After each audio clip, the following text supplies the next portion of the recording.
स्वागत करे छी अहाँ सबके अपन यूट्यूब चैनल मिथिला के नगरिया में। एही चैनल पर मिथिलांचल से जुड़ल हर पावन त्योहार के जानकारी, धार्मिक कथा आ पूजा पाठ से जुड़ल जानकारी भेटत। त मिथिलांचल से जुड़ल पावन त्योहार के जानकारी चाहे छी त चैनल के सब्सक्राइब कर लिया आ नोटिफिकेशन सेहो ऑन कर लिया ताकि कोनो वीडियो हम डालब त सबसे पहले अहाँ तक पहुँचत। आइ एहि वीडियो में मैया पार्वती और भोले भंडारी के एकटा अद्भुत कथा ल क एलहुँ। या कथा के प्रसंग अछि माता पार्वती भगवान से 3टा प्रश्न पूछने छथिन। ओहि प्रश्न के महादेव की उत्तर देलखिन ओ कथा द्वारा सुनू। एहि कथा के सुन क अपन सब मनोकामना पूरा करू। ई कथा सुनला से दरिद्रता दूर हैत आ माता पार्वती संग भोले भंडारी के कृपा प्राप्त हैत। एक दिन माता पार्वती आ महादेव कैलाश पर बैसल छलाह त माता पार्वती कहलखिन जे महादेव हमरा मन में 3टा प्रश्न उठै अछि, तेकर उत्तर हम अहाँ से बूझऽ चाहे छी। महादेव कहलखिन जे प्रश्न की अछि। तै पर पार्वती मैया कहल हमर पहिल प्रश्न अछि जे संसार में सबसे पैघ भक्ति की छै।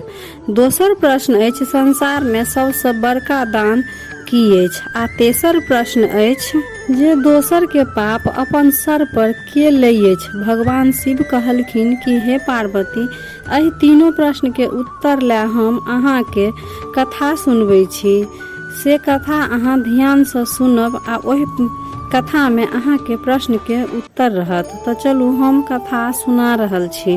एकटा राजा भगवान के एकटा मंदिर बनबेलखिन आ ओहि मंदिर में एकटा पूजा करेला पुजारी सेहो राखलखिन। धीरे धीरे समय बीतल गेल, पुजारी सेहो बूढ़ भ गेलखिन आ राजा सेहो बूढ़ भ गेलखिन।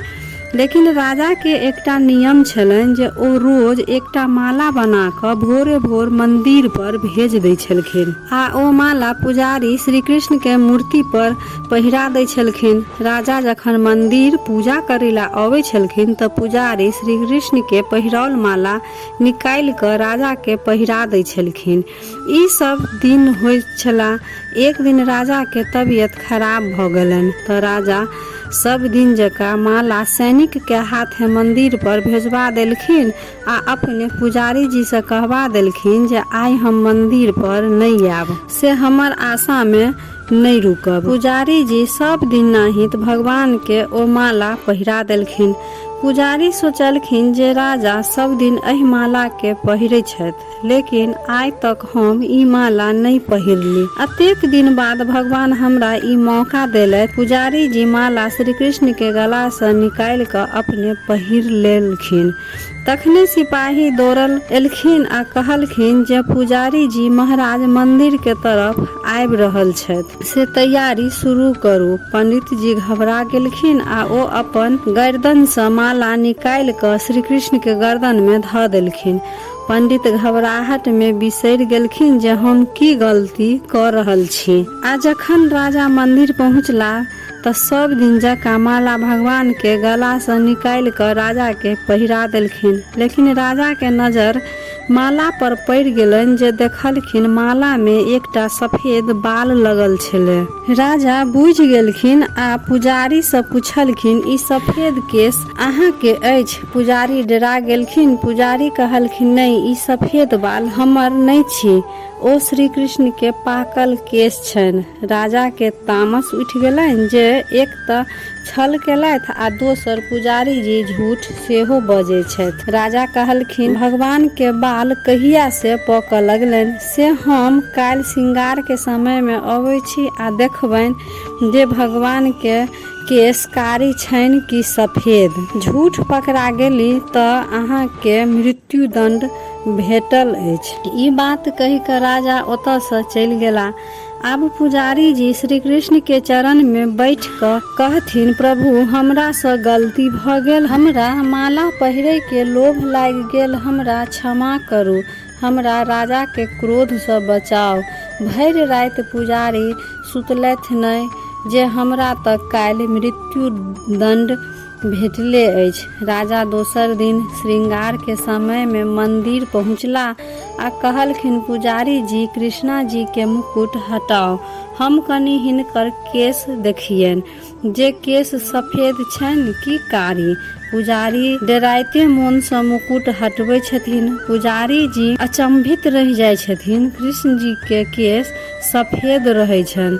राजा तैयो शक होइ छनि जे पुजारी कोनो छल कऽ रहल अछि, कहीं केश रंग तऽ नहि देलखिन। से सोचि कऽ कृष्णा जी के सिर से राजा कनि केश नोचि लै छथिन कि कृष्णा जी के ओहि जगह से खून बहऽ लगै छनि जतऽ से राजा केश नोचै छथिन। राजा के डर भऽ जाइ छनि आ कृष्ण जी के मूर्ति लग आबि कऽ हाथ जोड़ि कऽ खड़ा भऽ जाइ छथिन। तऽ मूर्ति में से आवाज अबै छनि कि हे राजा, अहाँ हमरा सब दिन एकटा मूर्ति बुझलहुँ आ पुजारी हमर सब दिन भगवान बुझि कऽ पूजा केले, ताहि से हम अहाँ के सिर्फ एकटा मूर्ति छी आ पुजारी हमरा भगवान बुझै छथि। तऽ हम अपन केशो सफेद कऽ लेलहुँ, अपन शरीर से खूनो बहा लेलहुँ। राजा के अपन भूल पर बड़ पश्चाताप भेलनि, लेकिन आब तऽ कुछ नहीं भऽ सकत हे पार्वती। तैसे कहै छी, मानो तऽ देव नहीं तऽ पत्थर। अगर मनुष्य सच में भगवान देखऽ चाहे छथिन तऽ सिर्फ हुनका अंदर भाव होय के चाहिए। ऊपर वाला पर बिना शर्त के विश्वास राखू आ अपन कर्म करैत रहू। भगवान सबके अपन अपन क्रम अनुसार फल दै छथिन। हे पार्वती, अहाँ के प्रश्न के उत्तर यह अछि जे संसार में सबसे पैघ भक्ति अछि भगवान पर विश्वास। भगवान पर विश्वास कऽ कऽ जे मनुष्य भक्ति करता, हुनका ला ओ पत्थर में से निकलि कऽ हुनकर रक्षा करता। सिर्फ भगवान पर विश्वास राखे के चाही, तऽ सबसे पैघ भक्ति अछि भगवान पर विश्वास। हे पार्वती, आब हम अहाँ के दोसर प्रश्न के उत्तर एहि कथा द्वारा देब जे अहाँ ध्यान से सुनू। एक बेर राजा विक्रमादित्य महाभोज के आयोजन केलथि आ सब ऋषि मुनि विद्वान व्यापारी दरबारी सबके निमंत्रण देलखिन।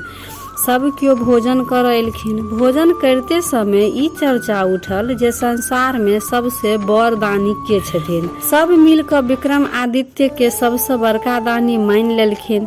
विक्रमादित्य ओतहिए छलाह। ओ सबके दिस ताकै छलाह तऽ हुनका एकटा ब्राह्मण पर नजर गेलनि।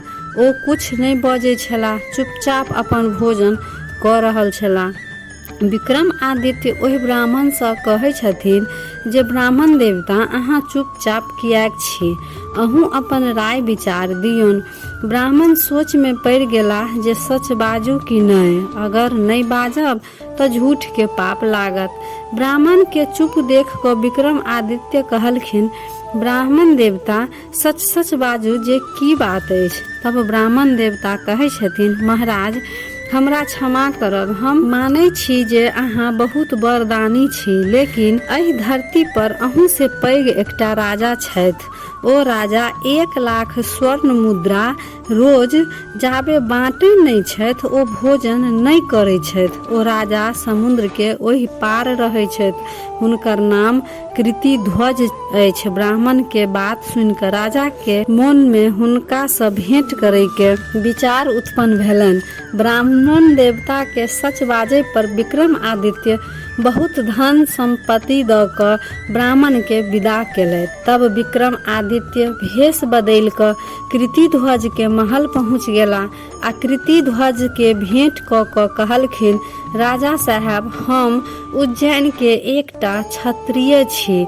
हम अहाँ के विषय में सुनलहुँ जे अहाँ बड़ दानी छी, से हम अहाँ के सेवा करऽ आबि गेलहुँ। हमरा एहि राजमहल में रहि कऽ अहाँ के सेवा करे के अनुमति दिअ। राजा विक्रमादित्य के बड़ आग्रह केला पर हुनका महल में दरबान के कार्य दऽ देलखिन। तऽ ओ महल के दरवाजा पर दरबान बनि कऽ खड़ा रहै छलाह आ रोज देखै छलखिन जे ठीके 1 लाख स्वर्ण मुद्रा ओ सब दिन गरीब के बाँटै छलखिन। ई कार्य राजा कृतिध्वज सब दिन करै छलाह। राजा विक्रमादित्य के आश्चर्य लागे छलनि जे हिनका 1 लाख स्वर्ण मुद्रा अबै कतऽ से छनि।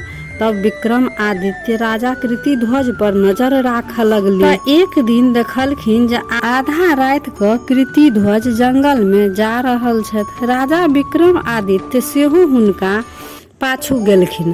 तब राजा कृतिध्वज जंगल में बहुत दूर जाकर एकटा भगवती के मंदिर में गेलखिन। ओहि मंदिर में एकटा देवी के मूर्ति छलनि आ ओहि मूर्ति के आगू में एकटा बड़ पैघ कराही राखल छल आ ओहि कराही में तेल खौल रहल छल। राजा कृतिध्वज ओहि खौलल तेल में कूदि गेलाह। तब देवी के दूत सब ओतऽ प्रकट भऽ ओहि राजा के मांस खा कऽ तृप्त भऽ गेल चलि गेलखिन। तब ओहि मूर्ति में से एकटा देवी प्रकट होइ छनि आ राजा के कंकाल पर अपन कमंडल में से अमृत निकालि कऽ छीट दै छथिन तऽ ओ फेर पहिले जकाँ राजा भऽ जाइ छथि। आ ओ देवी अपन एकटा थैली में से 1 लाख स्वर्ण मुद्रा निकालि कऽ राजा के दऽ दै छथिन आ देवी फेर ओहि मूर्ति में समा जाइ छथिन। ई सबटा राजा विक्रम आदित्य मंदिर के एकटा पाया लंग नुका कऽ देखै छलाह।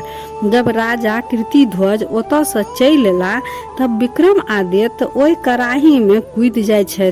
फेर देवी के दूत सब आबि कऽ राजा के मांस खा कऽ चलि जाइ छथि। देवी फेर हिनका अमृत छिड़क कऽ जीवित कऽ दै छथिन आ राजा विक्रम आदित्य के 1 लाख स्वर्ण मुद्रा दऽ कऽ चलि जाइ छथिन। तब विक्रम आदित्य बेर बेर ओहिना करऽ लगै छथिन आ बेर बेर देवी 1 लाख स्वर्ण मुद्रा दऽ कऽ चलि जाइ छथिन।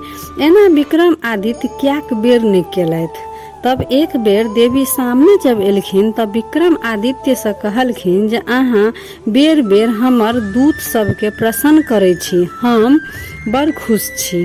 अहाँ मांगू की चाहै छी। तै पर विक्रम आदित्य कहलखिन जे देवी अहाँ अगर हमरा से प्रसन्न छी तऽ हमरा अहाँ उ थैली दऽ दिअ जाहिमे से अहाँ स्वर्ण मुद्रा निकालि कऽ दै छी। देवी ओ थैली दऽ देलखिन। जब विक्रम आदित्य मंदिर से बाहर एलखिन तऽ ओ देवी आ मंदिर दुनू लुप्त भऽ गेल। दोसर दिन राजा कृतिध्वज जंगल में स्वर्ण मुद्रा लए गेला। जब ओ जंगल पहुँचला तऽ नहि मंदिर अछि नहि ओ देवी। राजा बड़ उदास मन से महल लौट कऽ चलि एला। आब भिनसर भेल। सब दिन जकाँ गरीब सब राजा के द्वार पर आबि गेला। राजा बाहर नहीं एलखिन आ अपन मंत्री द्वारा संवाद दऽ देलखिन जे राजा साहब के तबियत खराब छनि। अहिना जब कए दिन नहि भऽ गेल राजा के चिंता से तबियत दिन ब दिन बिगड़ल जाइ छलनि। तखन राजा विक्रम आदित्य ओहि राजा लंग गेला आ कहलखिन राजा साहब अहाँ के की भेल से हमरा कहू। राजा कोनो बात के उत्तर नहीं दै छथिन। राजा विक्रम आदित्य राजा से कहै छथिन अहाँ के चिंता हम दूर कऽ सकै छी। हमरा लंग एकर उपाय अछि। तै पर राजा कृतिध्वज कहलखिन जे अहाँ हमर दुख केना दूर कर सकै छी। राजा विक्रम आदित्य सबटा घटना कहि सुनेलखिन आ ओ थैली राजा के हाथ में दऽ देलखिन। राजा कृतिध्वज हुनकर चरण में गिर कऽ कहलखिन अहाँ एकटा साधारण मनुष्य नहीं छी। अहाँ के छी परिचय दिअ। तब राजा कहलखिन जे हम राजा विक्रम आदित्य छी उज्जैन के राजा। आ कहलखिन अहाँ अपन दान पुण्य जे करै छलहुँ से करू। रोज रोज मंदिर में जाकर प्राण त्याग के जरूरत नहीं अछि। आब थैली में से रोज 1 लाख मुद्रा बाँटू। एहि थैली से मुद्रा कहियो समाप्त नहीं हैत आ राजा अपन नगर के लौट अबै छथिन। तब महादेव कहलखिन पार्वती एहि संसार के सबसे बड़का दान अछि भूखल के भोजन करेनाइ जे विक्रम आदित्य कराबै छला। तऽ पार्वती अहाँ के दोसर प्रश्न के जवाब भेट गेल। अहाँ के तेसर प्रश्न अछि जे संसार में दोसर के पाप अपन सिर के लै अछि। तऽ हे पार्वती निंदा करे वाला व्यक्ति वही व्यक्ति के सब पाप अपन सिर लऽ लै छथि जकर ओ निंदा करै छथिन। ताहि से निंदा करनाइ सबसे बड़का पाप अछि। मनुष्य के केकरो निंदा नहीं करे के चाही। माता पार्वती के अपन तीनों प्रश्न के उत्तर भेट गेल। तो ई छल एकटा संवाद जे महादेव माता पार्वती द्वारा संसार के देलखिन। तो वीडियो केहन लागल कमेंट जरूर करब। नीक लागल तो लाइक शेयर सब्सक्राइब क मैथिली भाषा के सपोर्ट जरूर करब। हर हर महादेव।